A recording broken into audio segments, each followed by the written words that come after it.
Hello everyone, welcome back to the Polyglot brand again.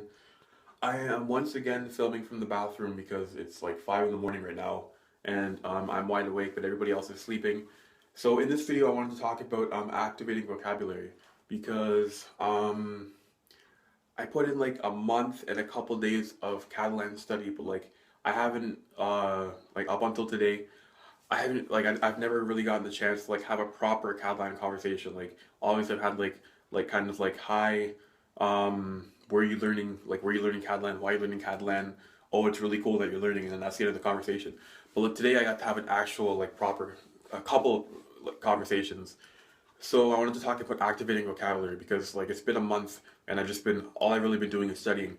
And then I was kind of feeling discouraged because like I was like a month has passed and like I still don't even know if I can really speak Catalan because like I haven't really gotten the chance. And then today I got to speak and then it's like as soon as you start speaking all the vocabulary activates, like all the vocabulary that you built up from like reading, from listening, and just like passive activities. It just all activates, and then you can just like I don't know. It's there when you need it. So I don't know if anybody else is like learning a language and they're not really getting that much speaking practice in, and they're worried that like their time is being wasted. Just go and try speaking to someone because like all the vocabulary that you've accumulated over the course of that time will activate, and then you can use it and it becomes active vocabulary instead of passive vocabulary. Obviously I've done no studies on this myself, but this is just what I've seen around and what I've read and everything.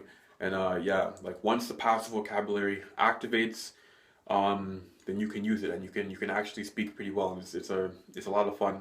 So yeah, those are my thoughts on activating passive vocabulary. Thank you for watching.